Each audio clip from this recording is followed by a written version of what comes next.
guys! This is the Legend and welcome back to my YouTube channel. So for today's video, ano nga ba yung kailangan or ano nga bang pakikisama ang kailangan mong gawin kapag nagtatrabaho ka sa Hong Kong as domestic helper?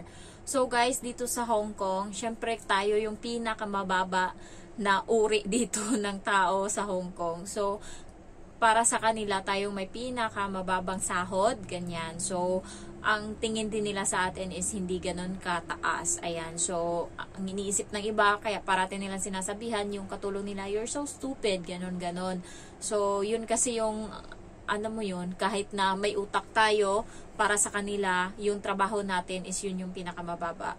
So, ano nga bang pakikisama? Unang-unang pakikisama na gagawin mo kapag day off mo, kapag sabihing day off, 'di ba, wala ka na dapat gagawin sa loob ng bahay, wala ka nang aasikasuhin.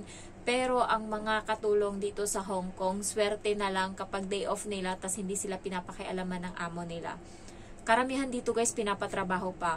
Yung sa katulong ng parents ng amo kong babae, so kada day off niya pag-uwi, pag umaga, magtatrabaho pa siya muna, magwawalis, magmamap, ayan, tapos linisin niya muna yung kalat doon sa kusina, maghugas siya, ganyan. Tapos, sa gabi naman, pag-uwi niya, pagka-shower niya, maglinis siya uli, tapos nandyan yung apo, or yung katulad ng alaga ko ba, maliit, pero hindi schedule ng alaga ko pumunta doon kapag Sabado. So, yung isa niyang anak na kasing edad din ng alaga ko, yung bata, kailangan niya pa yung laruin ng mga 1 oras bago siya makakapagpahinga. So, yun yung trabaho niya kahit day off niya. Ako naman dito, kapag day off ko lang sa umaga, magpainit lang ako ng tubig, lagyan ko lang ng tubig yung pitchel, hugasan ko yung tasa nila, tapos asikasuhin ko yung mga dadalhin ng bata paglabas, katulad ng kutsara, tinidor, chopstick, ganyan, tapos yung baunan niya ng tubig. So, yun lang yung akin. Tapos magwalis ako kung may makita akong mga dubi dyan sa maghugas din ako kapag may hugasan. Sa hapon naman, pag uwi ko, kasi hindi ako nagpapagabi, pag uwi ko naman sa gabi or sa hapon, kung may hugasan dyan na plato, hugasan ko. Tapos yung baso nila, hugasan ko din. Tapos yung pitchel, ganun. Mag-refill din ako ng tubig. Yun lang yung trabaho ko. Tapos kung may kalat dyan sa sala, limbawa mga damit ng bata na hinubaran niya, ayan, tutupiin ko lang, tapos lalagay ko lang uli doon. Yun lang yung trabaho ko. Ang iba guys is pinapasampay pa sila or pinapalaba pa sila, pinapasampay. Doon sa sa malala, kapatid nitong amo kong babae, kapag day off ng niya, katulong niya, pinapaluto niya pa yun ng almusal ng bata. Papakainin pa niya yung bata. So mga alas 10 na siya matapos lahat-lahat sa umaga bago siya makaalis. Tapos yung curfew niya alas 8 ng gabi kasi pag uwi niya sa gabi, tapos kasi late na dumadating yan sila kumakain kasi sila sa labas, so mga alas 9, alas 10 na sila dumating. Papaliguan niya pa yung bata, antayin niya pang umuwi kasi papaliguan niya pa yung bata, papatulugin niya pa. Day off niya yan, tatabihan niya muna yung bata na matulog bago siya makaalis. So yun yung trabaho niya.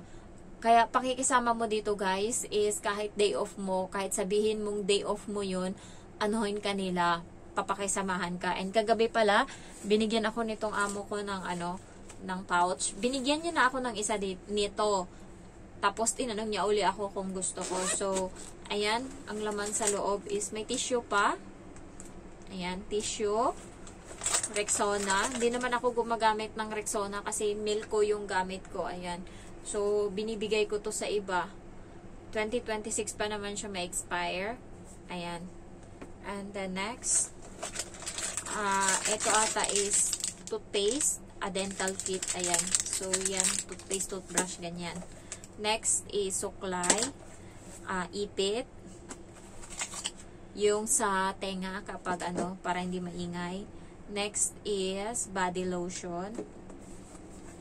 And then, pabango. Ayan. Bulgari na pabango.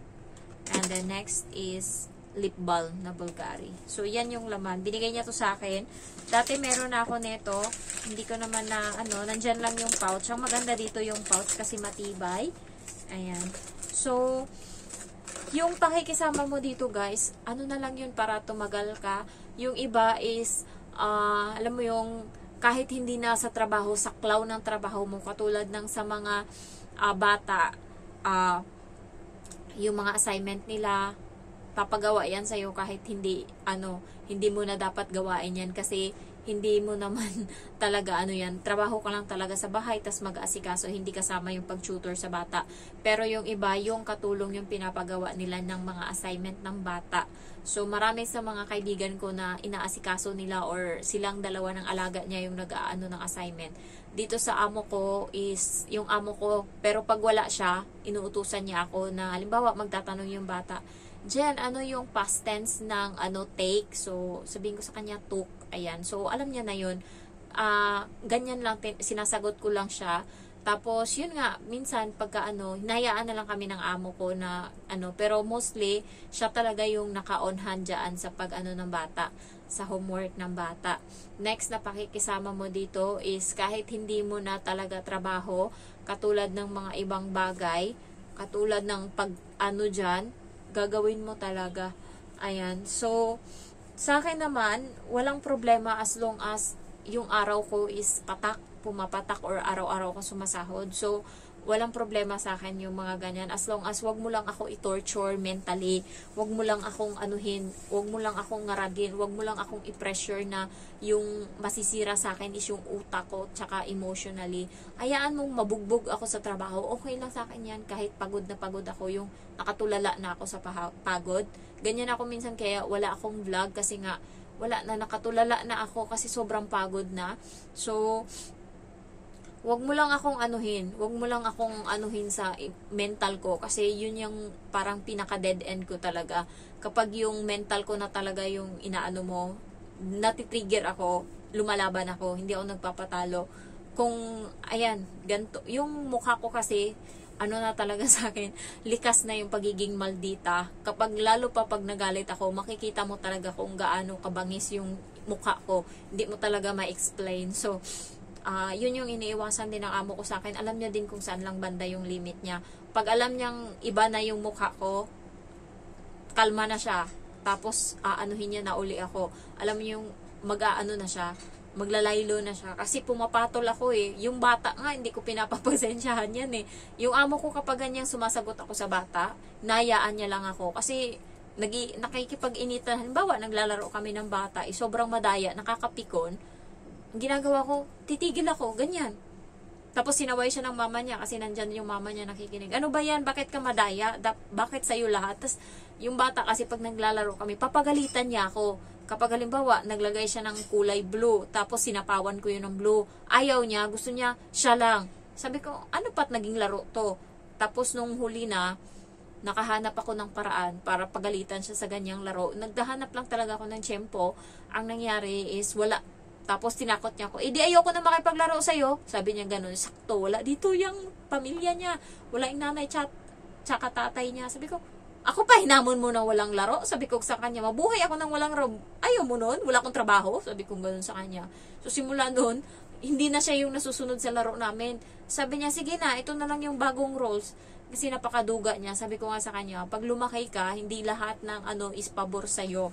Kaya matuto ka. And by the way guys, ngayong araw nasunog yung building doon sa Central Kawawa, or madami talagang malaking mataas na building yung nasunog. So sana lang walang namatay, ganyan. So pakikisama mo dito sa Hong Kong, basta mabait yung amo mo, smooth lang yung trabaho, pero pag parating sumisigaw, ganyan, natutorture din yung utak mo, imbis na may presence of mind ka magtrabaho, nagiging taranta ka na ba, hindi mo na maisip yung tama sa mali, kasi nga, ayaw mong, why you're so slow, ganyan. So, yan yung hindi nagawa ng amo ko sa akin. Salamat sa Diyos, hindi ko naranasang masabihan ng stupid, ng slow, or ganon.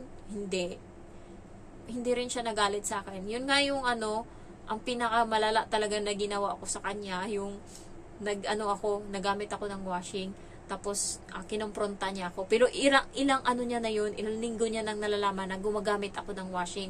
Tapos ang ginagawa niya, pagkatas ko gumamit ng washing, magugulat ako, may nililinis yung washing. So, alam ko na, nalalaman niya, hanggang sa huli, hindi na siya nakatiis. Sabi niya, Jen, ganto, may notification sa akin na gumamit ng washing kagabi, alas 12. So, sabi niya, ano ba nilabahan mo? May nilabahan ka ba ng mga damit namin? Tapos sinagot ko siya, sabi ko nilabhan ko yung mga damit ko kasi masakit yung tiyan ko, hindi ko kayang maglaba. Sabi niya, okay, sabi niya lang ganun. Tapos pag uwi niya galing sa bakasyon, nilabhan niya yung yung washing, nilinis niya. So simula noon, parang yun na yung pinakamalala na hindi siya nagpakita sa akin hanggang hapon. Day off ko kasi Sabado yun nangyari. Sa Biyernes niya ako chinat, tapos Sabado kami nagkita kasi yun, Chinese New Year, so wala akong pasok. So Biyernes, Sabado kami dumating sila Sabado, tapos Linggo nagkita kami. Hindi siya lumabas buong araw. Hapon na siya lumabas, mag-alas 5 na. Pinilit pa siya ng amo kong lalaki na lumabas ka na dyan, ganyan, ganyan. Kasi hindi siya talaga lumabas, inutusan niya lang yung bata or yung amo kong lalaki kung ano yung lulutuin, ganyan, ganyan. So, niya, ayaw niya lang siguro akong makita kasi kinakalma niya yung sarili niya, baka kasi magpang-abot kami. Kasi nung time na yon, nung una, natatakot ako, tas nalulungkot. Pero nung ko na napaka-unfair, samantala yung ibang katulong nakakagamit ng washing nila, tas ako dito kawawa. Ang hirap-hirap maglaba kasi winter yun, sobrang bigat ng damit. Tapos ganyan. So, medyo na din ako, nung time na yun, kaya ko na din sumagot sa kanya, kaya ko makipaglaban ng salita. So, nung time na yun, iniiwasan niya ata. Kasi nung time na yun, maldita din ako nung araw na yun. So, ayun lang. Na-share ko lang sa inyo. Dapat yung pakikisama, guys. Nandun naman yung pakikisama. Pero minsan kapag hindi na talaga kaya, kausapin nyo yung amo nyo. Ayan. Thank you for watching and I love you all. Bye-bye.